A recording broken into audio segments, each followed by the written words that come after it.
Romania's top court has annulled the results of November's political election after accusations of Russian meddling.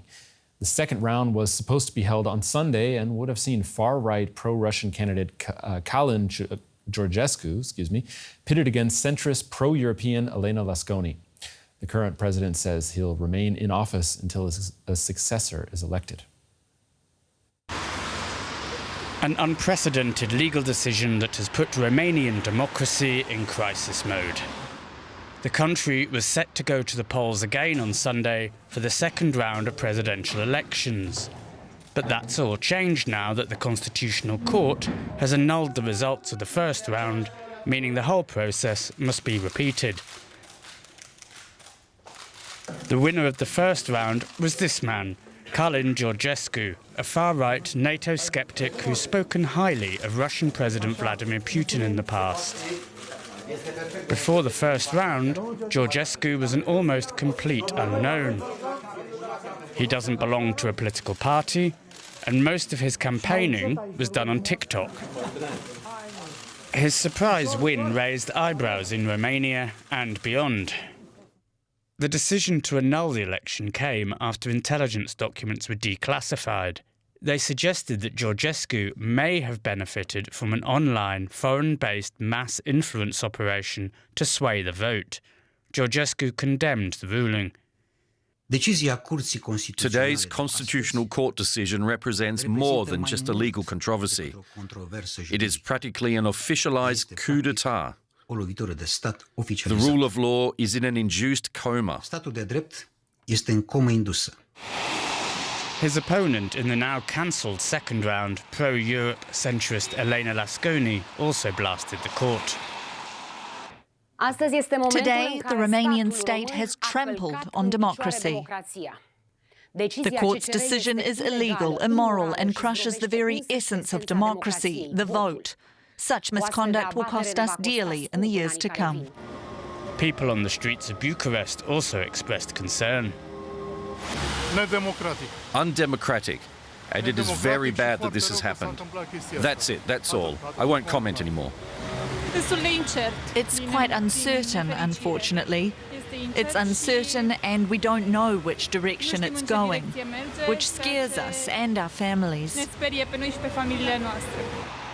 Romania is now in uncharted waters politically, and nobody really knows what comes next. DW's Jack Perrick is in the Romanian capital, Bucharest. He told me more about how the court came to its decision. Yeah, so there's a series of declassified documents that the court is working from that they say shows that there was widespread campaign that they believe, or at least it's been suggested by many sources, was put forward by Russia, specifically on social media channels like TikTok and like Telegram as well, and that is what could have led to this huge surging success by Calin Georgescu, who took that 23% of the vote when the first round was held 2 weeks ago. There is obviously some questions, and there are a lot of people questioning about why the court did this in this way. There's been a number of different meetings of the court where they could have made such a decision, but they've done it just ahead of the vote that was meant to take place on Sunday, and that's causing concern across the political parties, but also among Romanians on the streets as well. Yeah, tell us more about that concern, because we have heard some people say that it sounded anti-democratic, that it was politically motivated, but surely there are also some Romanians who are worried about Russia's interference in their elections. Yeah, I mean, definitely. What's interesting is that both Calin Georgescu and Elena Lasconi, who were going to be running off head-to-head in Sunday's election, the second round, both of them wanted this election to go ahead, as we heard in the report there as well. They are saying, Calin Georgescu is saying that he's not supported by Russia and that essentially this is being stolen. He called it a formalised coup d'etat. And Lasconi, for her part, said that the people of Romania need to be heard. So it's quite an interesting situation.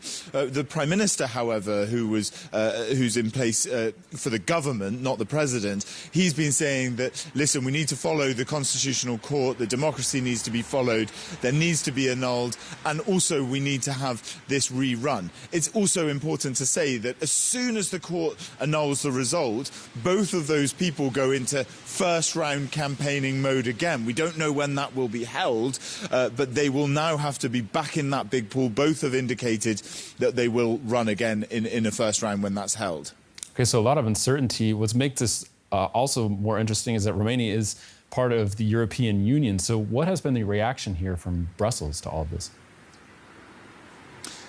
Yeah, this is a really interesting time for Romania. It's not necessarily the big sort of political powerhouse of the European Union in any sense, but it has grown massively in importance in recent years. And the presidential position is very important in that, because the president is in charge of foreign policy and attends the summits, for instance, in Brussels when all 27 EU leaders get together. Why is Romania important? Well, it's got a more than 600-kilometre border with Ukraine and is fundamental in the European Union's support for the war effort to try and fight off the Russian invasion in Ukraine. It's important for supplies, for exports of grain that the Ukrainian agriculture sector utilises, the port of Constanța in the Black Sea in Romania. Also, from a NATO perspective, they're building up a NATO airbase near Constanța, which is due to be the biggest NATO airbase, biggest NATO base in the whole of the military alliance in Europe. So that's also significant there. A lot hanging on the elections in Romania. That's DW correspondent Jack Perrick in Bucharest. Thanks.